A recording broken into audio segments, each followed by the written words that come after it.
From the News Channel 5 Network, this is MorningLine.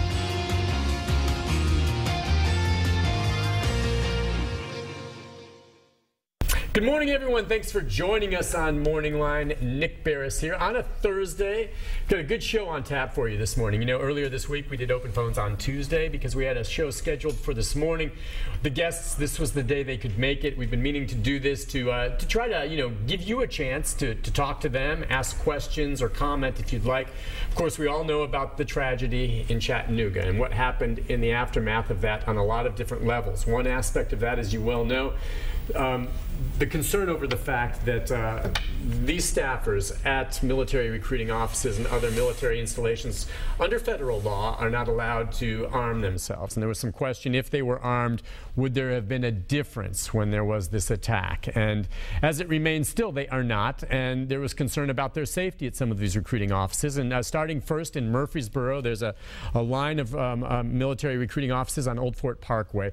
A day or two after the incident, some citizens started patrolling the area on public or on some of the private land there outside these offices to provide security. You probably know the story. They're out there armed. For a while, some of them were seen out there with long guns. Now they put those away and are basically patrolling with sidearms, but saying, look, if they can't provide weapons to protect themselves, we're going to protect them. And since then, it's happened at recruiting offices all across the country. The question is, how long will it go? There have been a lot of people that have come out supporting this. There have been others raising questions about, look, is this just showboating? Is this that big a deal? How long will they be out there? Does it create a hazard?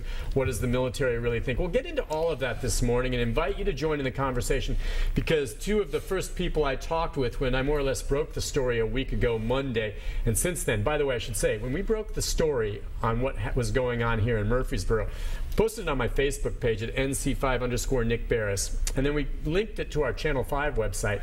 I've never had any reaction like this close to it. We had 1.3 million hits on that story nationwide before the end of the day. So incredible interest in it. And so I invited two of them to join us this morning. We're going to talk to them about their thoughts on all this, their plans, and take your phone calls if you want to jump in at 737-7587. Let's introduce them to you. With us this morning is John Jensen and Tim Guy. Thanks, guys, for coming on. Good morning. Thank you for having us. Good to have you. First thing I noticed when you walked up this morning, different than when I saw you a week ago, you've got shorts that say Operation Warrior Guard. I guess that's the name for the crew that's out there? Yes, it is. And again, I think I saw you nodding, so you're agreeing with my description. Yes, sir. The goal of being out there is what? Go ahead. Well, basically, federal law will not tell us that the signs will come down. That's going to take months, years. The signs, which are the signs that say no weapons. Guns, yeah, no guns allowed signs. So at this point, we got to focus on what we can do at the state level. That would be National Guardsmen out front, Murfreesboro Police Department, Sheriff's Office, any type of protection. If it's not our armed citizens doing this, it's got to be government level. It's got to be our police. It's got to be our National Guard. Many states have already followed that up. Yeah, I think 7 states have already, and Tennessee may be looking at it. We'll talk about what's happening at the federal level later. But Tim, I mean, I know I called you that morning when I heard about this, and I know you helped organize it along with John. So how did this, the inception, you watched the horror of what happened in Chattanooga, and then as you learned more about what happened, what went through your mind to, well, let's do something about this? Well, I was sitting around that Saturday, and it was really aggravating that these lives were lost, and it's senseless. And I put on our Facebook page, and Jonathan and I have been friends for a long time, and I said, look, we got to do something. Let's get some carry permit people, and let's go down there and let's stand there, and let's do what the government's refusing to do. You know, they won't let them carry arms, but we legally can. So I said, let's go down there and let's make a stand, and let's stand up for these soldiers. And so, and then that Sunday, we went down to Chattanooga to the site and put some flags out and saw that. And when you see all the devastation that person done, it really infuriates you, especially 95% of us that's standing out there are all prior military.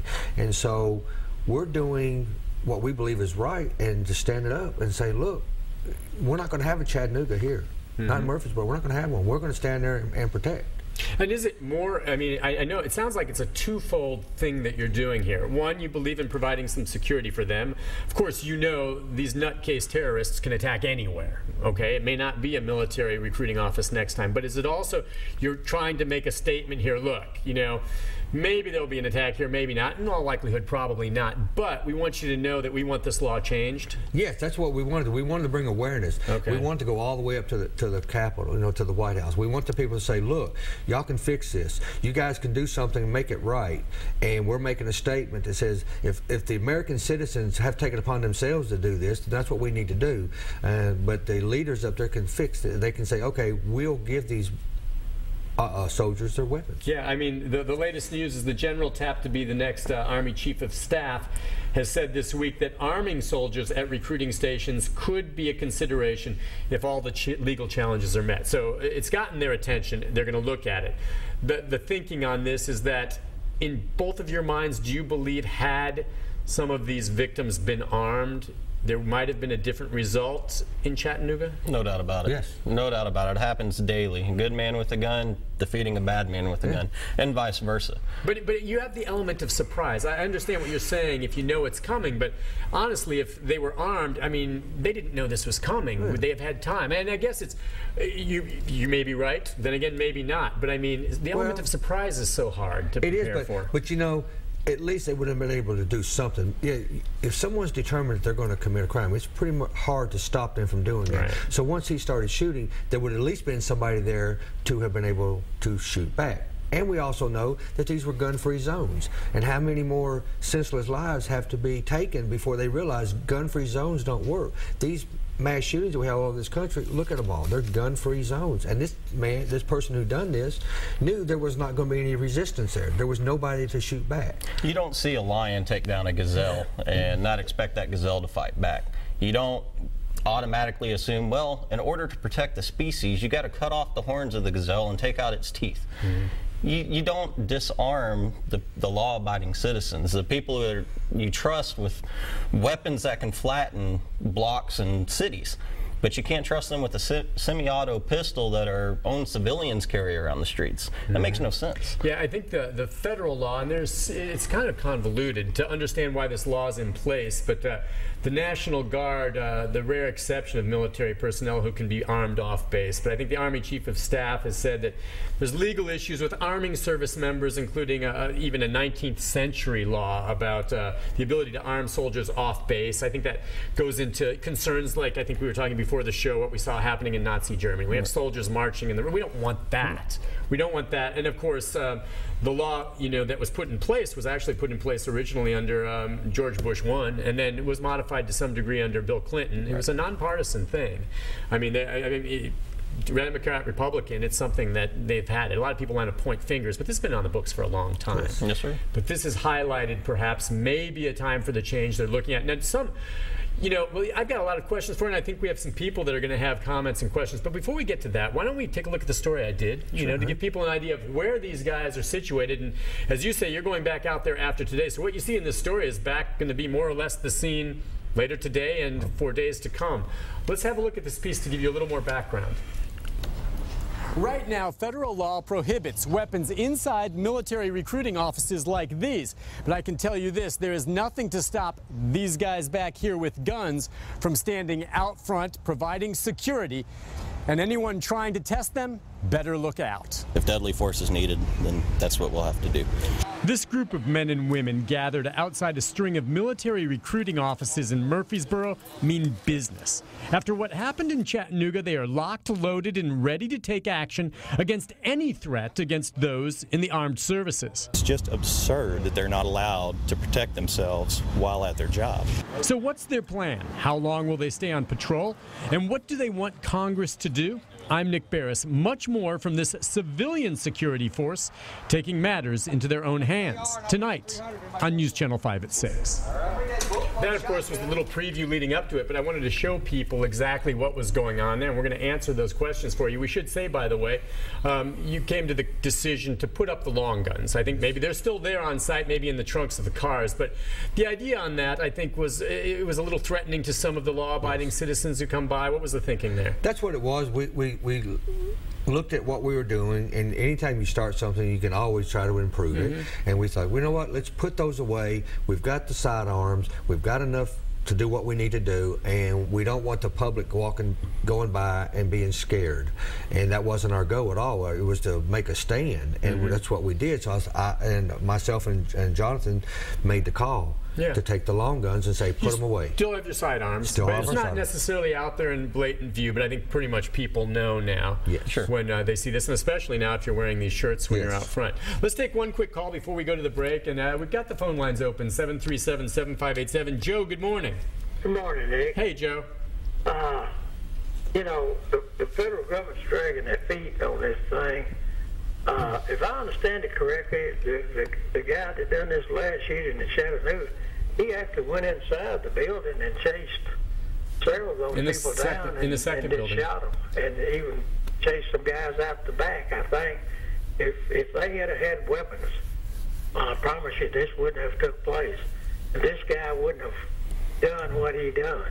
I do believe there was a report, Joe, too, that I think at least one, maybe two of them in that building did have guns, and one may have returned fire. There was return fire according to the report. Now, whether he was hit before he was capable of actually shooting his sidearm, I have not heard yet, but he's again, 100% right. And we haven't heard of any, and hang on, Joe, I'll let you finish your thought, but on regard to that, I guess if they were armed, that would have been technically in violation of policy, wouldn't it have been? Not that these soldiers are being held accountable at this point. In retrospect, we understand, but that would have been, but they had it, and one of them did try to fire back, wasn't able to really change it. Well, we don't know what role that played, do we? No. As far as I know, he was able to return fire, but he actually didn't enter the first building. I see. So, you know, if he was hit and he was down on the ground at that point, it was just a deterrent. You're not able to do much at that point. John, no, go ahead, Joe. Well, you know, we spend millions of dollars a year training soldiers to use weapons and to be trained to handle weapons, and I don't see what the big deal is about not letting these guys have weapons in these places. You know, it doesn't make any sense to me to train a guy to use a weapon and go through, you know, basic training, and maybe most of them have been into wars and back. Wow, they wouldn't let those guys have weapons. And I mean, it doesn't make any sense to me. Yeah, as we go to the break, and thank you, Joe, you're both veterans, and you both are skilled with weapons. You have a gun academy where you train folks, and you both, you know, I'm sure up to speed on all the latest safety and all of that. So is that kind of your thinking, too, that most of these individuals working in these offices are veterans that are skilled with weapons? Why not allow them to have them? As far as ours goes, yes, we could speak, you know, those volumes. We can't speak for everybody else around the country. Sure. No, and the ones that are there with us, in Murfreesboro, we all know each other. Oh, no, I understand, and many of them are. But I'm talking about the soldiers inside working these recruiting offices. You're thinking, hey, look, they're skilled, they've been trained. Yes. Why not? And that's what we kept saying. It's like these men and women come in, join, and then get some training. We give them fully automatic weapons, take them, send them across seas, and say, put your life on the line and protect us, defend our freedom, defend us. But when you come back over here on American soil, we're going to take away all that. We don't trust you now. Well, we should be able to. They're trained. Let them have that sidearm. Let them do something so they can defend themselves. Because you both fear that these offices could be targets They're again. soft targets. Military. Yeah. If we're there, when we're in Murfreesboro, it's no longer a soft target. If we have to leave, then who's going to be there to protect these people? All right, we're going to take a break. When we come back, if you're on hold, stay there. If you want to join in the conversation, what do you think? Citizen guards outside these recruiting offices, and you're going to be there for a while, at least until the law changes, is what they say. The number 737-7587. More of our conversation, what the military thinks, what interaction you've had, and what the latest is about what they think of these citizen guards. Right after this, stay with us.